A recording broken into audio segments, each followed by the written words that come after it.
मैं गुरु राकेश एक बार फिर से स्वागत करता हूं आपका संस्कार उच्च माध्यमिक विद्यालय बढ़ाओ की ऑनलाइन क्लासेस में। और हम कंटिन्यूअसली बायोलॉजी के जो टॉपिक्स हैं उनकी स्टडी ऑनलाइन के माध्यम से करते जा रहे हैं।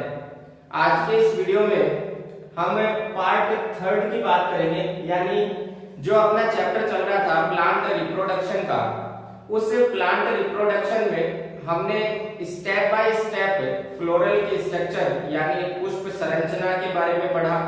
और पुष्प संरचना के अंदर हमने पुष्प के नर और मादा जननांगों के बारे में चर्चा की। उन्हीं चर्चाओं में से एक चर्चा हम आज के इस वीडियो में करने जा रहे हैं, नर युग्मकोद्भिद की।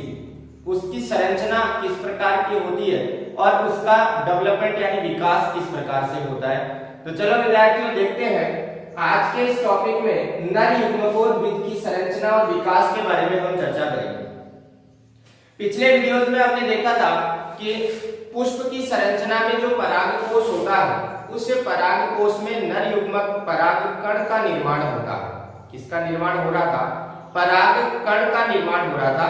और उस परागकण की स्ट्रक्चर कैसी होती है, क्या होती है, इसके बारे में हमें चर्चा करनी थी।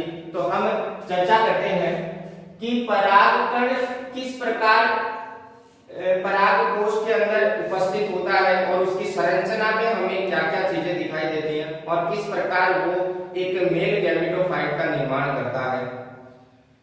सबसे पहले अगर मैं बात करूं कि पादपों के अंदर जो एक क्रिया है माइक्रोस्पोरोजेनेसिस,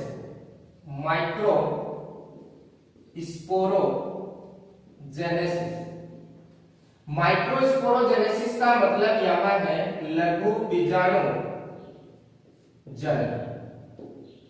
लघु बीजाणु जनन का मतलब यहाँ सीधा सा है, अपन इस शब्द को तोड़कर इसका अर्थ निकालेंगे। लघु का मतलब सूक्ष्म, बीजाणु का मतलब बीजाणु और जनन का मतलब जनन होता है। यहाँ आपको ध्यान रखना है, लघु बीजाणु जनन का सीधा सा मतलब अपन ये निकालते हैं कि लघु बीजाणुओं के निर्माण की क्रिया, लघु बीजाणु के निर्माण की क्रिया ही क्या कहलाती है? लघु बीजाणु जनन कहलाता है। अब लघु बीजाणु के निर्माण की क्रिया का मतलब क्या है? मैं आपको पहले बता चुका हूं कि इस लघु बीजाणु का मतलब किससे लिया जाएगा। यहाँ इस लघु बीजाणु का मतलब लिया जाएगा परागकण से। लघु बीजाणु के निर्माण की क्रिया यानी परागकण के निर्माण की क्रिया ही क्या कहलाती है? अपनी लघु बीजाणु जनन कहलाती है, यानी माइक्रोस्पोरोजेनेसिस कहलाती है। विद्यार्थी इसकी इंग्लिश टर्म आपको याद रखनी ही पड़ेगी, क्योंकि कई बार इंग्लिश टर्म पूछ ली जाती है। माइक्रोस्पोरोजेनेसिस क्या है? तो लघु बीजाणु के निर्माण की क्रिया को हम क्या कह रहे हैं? लघु बीजाणु जनन कह रहे हैं। अगर हम एक परागकण की बात करें तो एक अंकुरित होता हुआ जो परागकण है वो क्या कहलाएगा? नर युग्मकोद्भिद कहलाएगा। यानी हम कह सकते हैं अंकुरित होता हुआ परागकण, अंकुरित होता हुआ परागकण, ये ही क्या कहलाता है?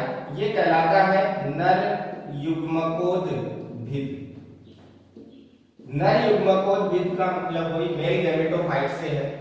अंकुरित होता हुआ जो परागकण है उसी को हम क्या नाम देते हैं? नर युग्मकोद्भिद नाम देते हैं। और इस नर युग्मकोद्भिद की यानी इस मेल गैमेटोफाइट की प्रथम कोशिका वो भी किसको माना जाता है? इस परागकण को ही माना जाता है, या हम कहें कि इस लघु बीजाणु को माना जाता है। किसको माना जा रहा है? लघु बीजाणु को माना जा रहा है। हम कह सकते हैं नर युग्मकोद्भिद जो पीढ़ी होती है, उस नर युग्मकोद्भिद पीढ़ी की प्रथम कोशिका किसको माना गया है? तो प्रथम कोशिका किसको माना गया है? परागकण को माना गया है, या हम कहें लघु बीजाणु को माना गया। अब इस लघु बीजाणु की जब बात की जाए तो इसका निर्माण होता किसके द्वारा है? वो मैंने अभी आपको बताया, लघु बीजाणु जनन के द्वारा किसका निर्माण होना है? परागकण का निर्माण होना है। अब परागकण की अगर अपन चर्चा करें तो परागकण का जो न्यूक्लियस होता है, सबसे फर्स्ट हम इस परागकण की बात कर लेते हैं। परागकण का केंद्रक, यानी परागकण के न्यूक्लियस की बात करें, क्योंकि परागकण एक कोशिका है तो उसमें केंद्रक तो होना ही है। तो उस केंद्रक की जब हम बात करते हैं, उस परागकण के केंद्रक का जो जीवद्रव्य है वो सघन होता है। जीवद्रव्य कैसा होता है? सघन होता है। और इस परागकण का केंद्रक विभाजित होकर, परागकण का केंद्रक विभाजित होकर दो भागों में बढ़ जाता है। केंद्रक विभाजित होगा, विभाजन होगा, इसका मतलब दो भाग बनने हैं। वो दो भाग कौन से बनने हैं? एक तो बननी है इसके अंदर जनन सेल, जनन कोशिका, और एक बननी है इसमें कायिक कोशिका। कौन सी कोशिका बननी है? जनन कोशिका बननी है, और एक बननी है हमारे पास कायिक कोशिका बननी है। ये जो जनन कोशिका होती है, इस जनन कोशिका के आकार की अगर मैं बात करूं तो ये जनन कोशिका कैसी होती है? छोटी होती है। और ये कायिक कोशिका जो होती है ये कैसी होती है? बड़ी होती है। ये जो जनन और कायिक कोशिका हमारे पास बन गई, इन्हीं जनन और कायिक कोशिकाओं से आगे पोलर ट्यूब और जो आगे डबल फर्टिलाइजेशन की क्रिया है वो संपन्न होनी है।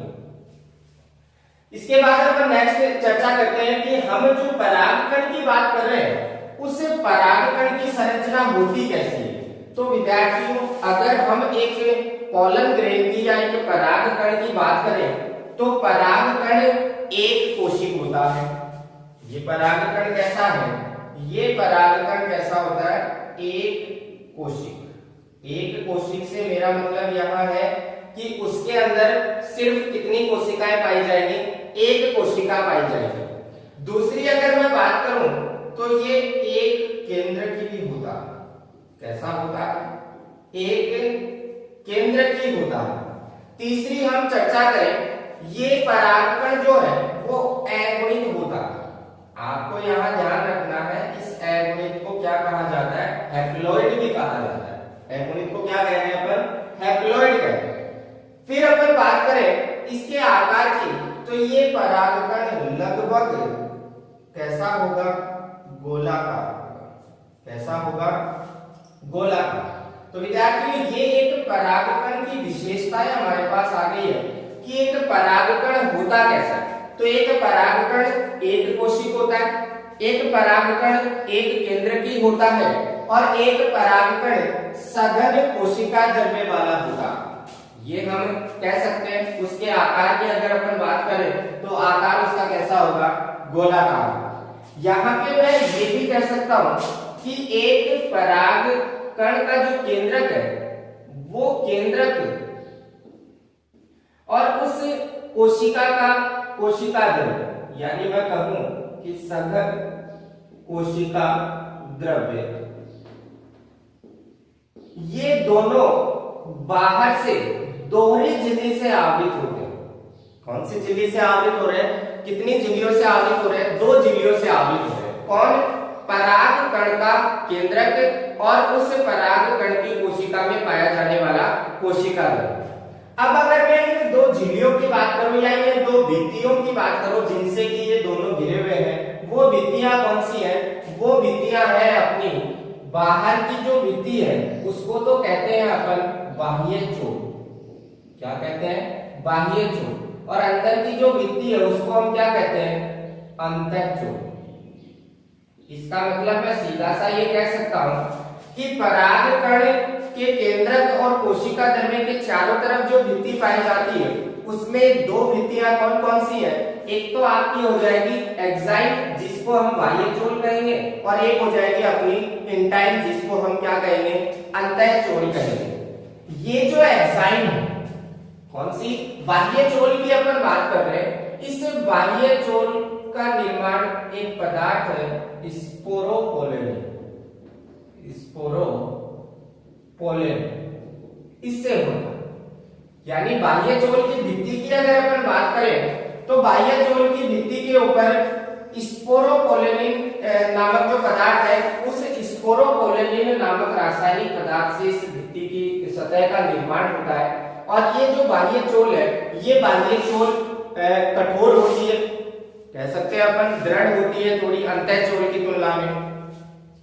इसके बाद हम नेक्स्ट बात करते हैं कि बाह्य चोल जो होती है उसके ऊपर छोटे छोटे छिद्रनुमा संरचना पाई जाती है। क्या पाई जा रही है? छिद्रनुमा संरचना।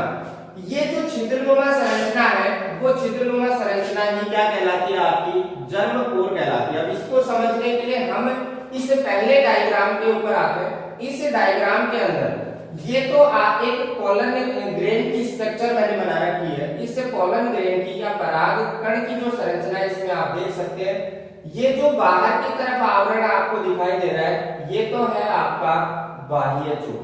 ये तो आपका क्या हो गया? बाह्य चोल हो गया। ये दूसरी जो भित्ति है, ये भित्ति आपकी क्या कहलाएगी? ये कहलाएगी आपकी अंतः चोल। कौन सा चोल कहलाएगा? अंतः चोल। बाह्य चोल को एक्साइन और अंतः चोल को क्या कहते हैं? इंटाइन कहते हैं। अब इस बाह्य चोल की जब बात की जा रही है, इस बाह्य चोल के ऊपर आप देख सकते हैं ये खांचनुमा संरचना आपको दिखाई दे रही है। ये जो खांचनुमा संरचना है, इस खांचनुमा संरचना को ही क्या कहा जा रहा है? जर्मकोर, यानी अपन कह सकते हैं जनन छिद्र। क्या नाम दे सकते हैं इसको? जनन छिद्र नाम दे सकते हैं। और इसी जनन छिद्र से आगे चल के जो पोलन ट्यूब है, जो आपकी पराग नलिका है, वो इसी जनन छिद्र से निकलकर आगे जो आपकी वर्तिका नली है या वर्तिका है उसके अंदर प्रवेश करेगी।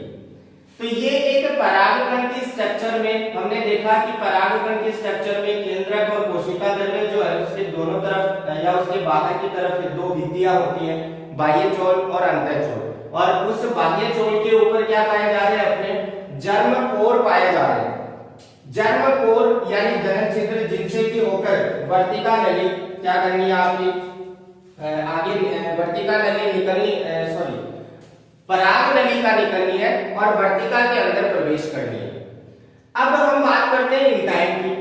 इंटाइन यानी कि अंतः जो चोल होती है वो अंतः चोल पतली और कोमल झिल्लीनुमा होती है। इस अंतः चोल की अगर बात करें तो ये कैसी है? पतली झिल्लीनुमा, ऐसी है, झिल्लीनुमा है और कोमल होती, मुलायम होती, कठोर नहीं होती बाह्य चोल के जैसे। इसके साथ साथ ये बनी किसकी होती है? ये अंतः चोल बनी होती है पैक्टिन और सेल्यूलोज की। पैक्टिन और सेल्यूलोज की बनी होती है।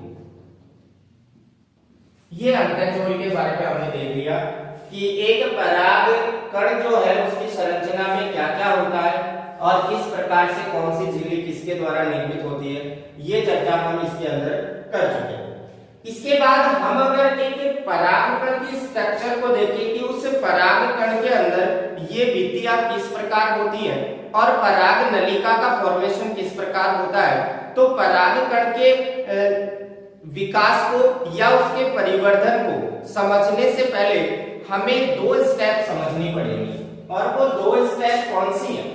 वो दो स्टेप है अपनी, देखो परागकण का जब परिवर्धन या विकास होता है तो उसमें कुछ परिवर्तन तो हो जाता है, किससे पहले? परागण से पहले। यानी हमें दो स्टेप पढ़नी है। एक क्रिया तो हमें पढ़नी है परागण से पूर्व, परागण से पूर्व,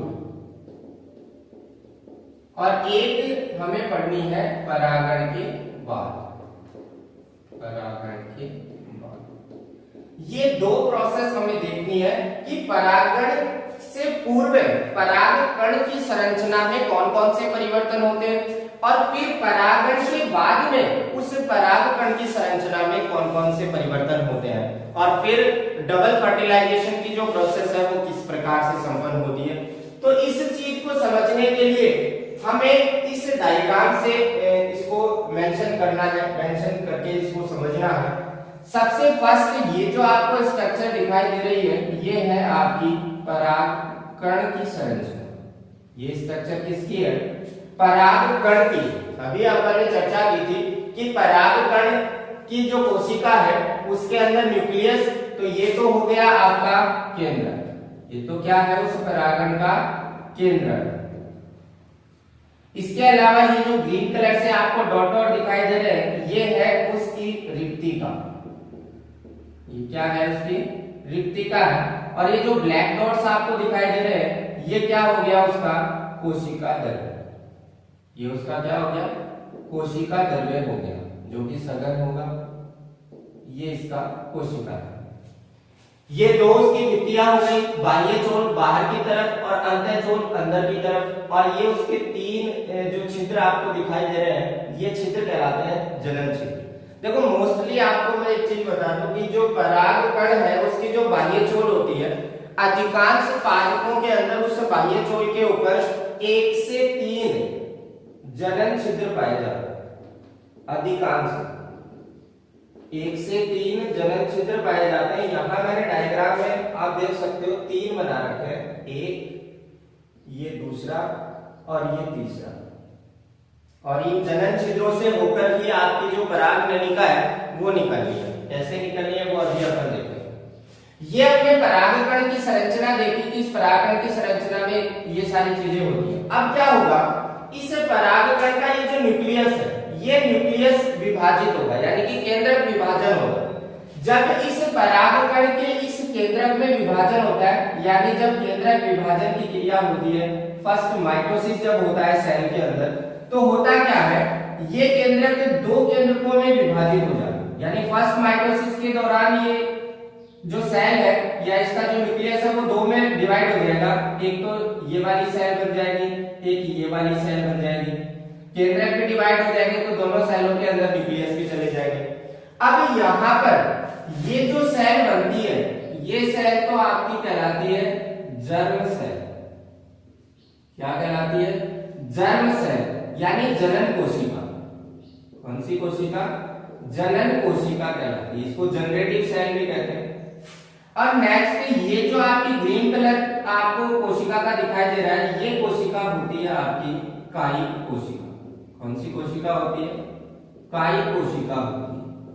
मैंने अभी थोड़ी देर पहले आपको बताया कि जो जनन कोशिका होती है वो आकार में क्या होती है? छोटी होती है। और कायिक कोशिका कैसी होती है? आकार में बड़ी होती है। यहाँ आप देख सकते हो जनन कोशिका है वो आकार में छोटी है, किसकी तुलना में? कायिक कोशिका की तुलना में।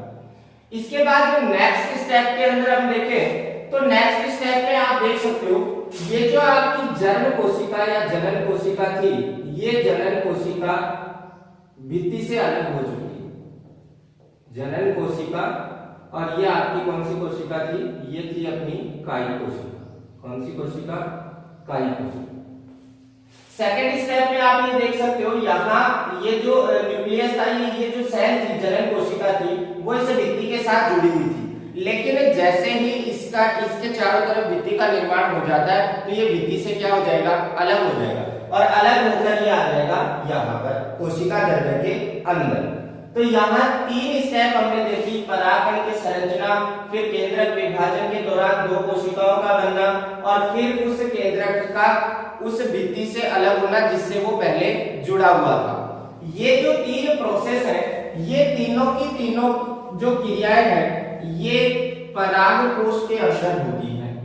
यानी हम कह सकते हैं ये जो क्रिया है ये है परागण से पूर्व। यानी पॉलिनेशन होने से पहले उस परागकण के अंदर ये 3 परिवर्तन होते हैं। 3 परिवर्तन होने के बाद नेक्स्ट स्टेप में क्या होता है? नेक्स्ट स्टेप में हम देख सकते हैं कि जैसे ही ये स्ट्रक्चर के बाद ये स्ट्रक्चर आती है तो आप देख सकते हैं कि यहाँ पर पोलर ट्यूब का, या हम कह सकते हैं कि अभी तक किसका निर्माण नहीं हुआ था? पराग नलिका का निर्माण नहीं हुआ था। लेकिन यहाँ आप नेक्स्ट स्टेप में देख सकते हो नीचे की तरफ क्या बन गई है? आपकी पोलर ट्यूब बन गई है, या इसको मैं कह सकता हूँ पराग नलिका। क्या कह सकता हूँ? पराग नलिका कह सकता हूँ। बाकी के आवरण वही है। ये आपकी हो गई बाह्य चोल, ये बाह्य चोल है, ये आपकी अंतः चोल है, और बाह्य चोल के ऊपर जो खांच थी वो क्या थे? आपके जनन छिद्र। अब यहाँ आप इस डायग्राम में देख सकते हैं, आपको जनन छिद्र सिर्फ 2 ही दिखाई देंगे, एक तो ये है और दूसरा ये। तीसरा जो जनन छिद्र था नीचे की तरफ, वहां से किसका निर्माण हो चुका है? वहां से पराग नलिका बाहर निकल चुकी है। तो तीसरा आपको जनन छिद्र यहाँ दिखाई नहीं देगा। आप यहाँ देख सकते हैं कि बाह्य चोल जैसे ही रप्चर होती है या बाह्य चोल जैसे ही थोड़ी सी विघटित होती है तो अंतः चोल बाह्य चोल के ऊपर दबाव लगाकर एक नलिकीय संरचना का निर्माण कर देती है। और ये जो नलिकीय संरचना है, इस नलिकीय संरचना को भी हम क्या नाम दे रहे हैं? पराग नलिका नाम दे रहे हैं। इसके अलावा क्या क्यों हमने देखा कि यहाँ पर नेक्स्ट स्टेप में किसका निर्माण हो चुका है? पराग नलिका का निर्माण हो चुका है। या अब नेक्स्ट स्टेप की जब हम चर्चा करते हैं तो नेक्स्ट स्टेप में हम देख सकते हैं यहाँ इसके अंदर जितना भी कोशिका द्रव्य था, जो इसकी जनन कोशिका थी, वो जनन कोशिका इस स्टेप में आप देख सकते हो यहाँ से खिसक कर कहाँ आ चुकी है? सारी यहाँ इस पराग नलिका के अंदर आ चुकी है। इस पराग नलिका के अंदर ये तो आ गई आपकी कौन सी कोशिका? जनन कोशिका। ये तो कौन सी कोशिका आ गई? जनन कोशिका आ गई। ये आ गई आपकी कायी कोशिका। इसके अलावा जो साइटोप्लाज्म था या आपका जो कोशिका द्रव्य था वो भी कहां आ चुका है? इस पराग नलिका में आ चुका है। अब ये जो कोशिका द्रव्य ये वापस इस ऊपरी भाग के अंदर ना जाए, इसके लिए यहाँ पर एक स्ट्रक्चर निर्मित हो जाती है। इस स्ट्रक्चर को हम क्या नाम देते हैं? इस स्ट्रक्चर को नाम दिया गया है कैलोज प्लग। क्या नाम दिया गया है? कैलोज प्लग के नाम से इसको जाना जाता है। ये कैलोज प्लग क्या करेगा? इन सारे भागों को या कोशिका द्रव्य को, इन कोशिकाओं को वापस ऊपरी भाग में जाने से रोकेगा।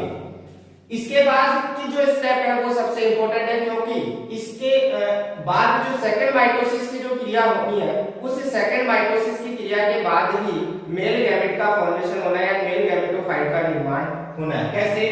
देखते हैं। जब इसके बाद सेकंड माइटोसिस की क्रिया होती है तो यहाँ पर आप देख सकते हो ये जो जनन कोशिका थी, इस जनन कोशिका में सेकंड माइटोसिस की क्रिया होगी और यहाँ पर दो हैप्लॉइड गैमेट बन जाएंगे या दो अगुणित नर युग्मक बन जाएंगे। दो अगुणित नर युग्मक जनन कोशिका में सेकंड माइटोसिस के दौरान बने हैं। इसके अलावा ये आपकी कायी कोशिका है और ये आपका कोशिका द्रव्य है। ये आपका कैलोज प्लग हो गया। ये क्या हो गया? Callose plug. ये एक पॉलन ग्रेन की स्ट्रक्चर के साथ साथ हमने देखा कि उसका डेवलपमेंट और उसका जर्मिनेशन किस प्रकार से होता है, उसका विकास कैसे होता है और उससे परागकण का परिवर्धन कैसे होता है। ये जो नीचे वाली तीन स्टेप है, ये और ये तीनों की तीनों क्रियाएं कहां पर संपन्न हो रही है? वर्तिकाग्र के ऊपर संपन्न हो रही है। और वर्तिकाग्र के ऊपर संपन्न हो रही है, इसका मतलब हम ये कह सकते हैं कि परागकण वर्तिकाग्र के ऊपर आ चुका है। और परागकण वर्तिकाग्र के ऊपर आ चुका है, इसका मतलब परागण की क्रिया से पहले की बात है या परागण की क्रिया के बाद की बात है। तो विद्यार्थियों हम कह सकते हैं कि ये जो तीन डायग्राम हमने देखे, ये क्रियाएं वर्तिकाग्र के ऊपर परागण के बाद की क्रिया है। किसके बाद की क्रिया है? परागण के बाद की क्रिया। क्योंकि परागण की क्रिया के बाद ही परागकण कहां पहुंचता है? वर्तिकाग्र के ऊपर पहुंचता है। इसका मतलब यहां मैं सीधे से शब्दों में एक चीज कह सकता हूं कि जो नर युग्मकोद्भिद है, नर युग्मकोद्भिद बराबर क्या क्या हो गया? दो अगुणित नर युग्मक जो कि अपने पास प्राप्त हो चुके हैं। यहाँ पे दो अगुणित नर युग्मक प्लस एक कायी कोशिका प्लस उसका कोशिका द्रव्य क्या आ चुका है? उसका कोशिका द्रव्य आ चुका है। अब इन तीनों को मिलाकर ही हम क्या कह देते हैं? उसको नर युग्मकोद्भिद कह देते हैं, यानी मेल गैमेटोफाइट का अपने पास निर्माण हो चुका है। अब यहाँ पर कुछ इंपॉर्टेंट थिंग्स मैं आपको बता देता हूं। यहाँ पर जो आपकी कायी कोशिका है, अगर इस कायिक कोशिका से निषेचन की क्रिया होती है, निषेचन की क्रिया अगर इस कायिक कोशिका से होती है तो इसको साइंटिफिक टर्म के अंदर एक वर्ड काम में लिया जाता है साइफेनोगेट। उसे क्या नाम देंगे, तो उसे साइफेनोगेमी कहेंगे। ये आपको ध्यान रखना है, क्योंकि कई बार पूछ लिया जाता है कि साइफेनोगेमी क्या है। साइफेनोगेमी का मतलब है कि कायिक कोशिका से निषेचन की क्रिया संपन्न होना क्या कहलाता है, आपका साइफेनोगेमी कहलाता है। इसके अलावा एक वर्ड और आता है अपना पोलन किट। क्या आता है, पोलन किट। ये पोलन किट क्या है, देखो पोलन किट की जब अपन चर्चा करते हैं तो अगर हम अधिकांश पुष्पी पादपों की बात करें, अगर हम अधिकांश पुष्पी पादपों की बात करें जिनमें परागण की क्रिया कीटों के द्वारा होती है, तो उन पादपों में परागकण की सतह पर एक तेलीय पदार्थ पाया जाता है। क्या पाया जाता है, एक तेलीय पदार्थ। उस तेलीय पदार्थ को ही क्या नाम दिया गया है, परागकण की सतह पर, परागकण की सतह पर तेलीय पदार्थ जो पाया जाता है वो तेलीय पदार्थ ही क्या कहला रहा है, आपका पोलन किट कहला रहा है। और इस पोलन किट का जो कार्य है वो ये माना जाता है कि ये पोलन किट क्या करता है, एक तो जो कीट होते हैं उन कीटों के शरीर के चिपकने में परागकण को सहायता प्रदान करता है, और दूसरा वो कीटों को आकर्षित करने का भी कार्य करता है। ये इसे पोलन किट के कार्य माने जाते हैं। तो विद्यार्थियों, हमने नर युग्मकों विधि का निर्माण कैसे होता है, साइफेनोगेमी क्या होती है, एक पोलन ग्रेन की स्ट्रक्चर क्या है, ये हमने आज के इस वीडियो में देखी। उम्मीद करता हूँ आपको समझ में आया होगा। अगर फिर भी कहीं कोई डाउट रह जाता है, कोई समस्या अगर आपको हो, समझ में ना आ रहा हो, तो आप जरूर कमेंट बॉक्स में कमेंट जरूर कर दीजिए। तब तक के लिए घर पे रहें, सुरक्षित रहें। मिलते हैं नेक्स्ट वीडियो के साथ। धन्यवाद।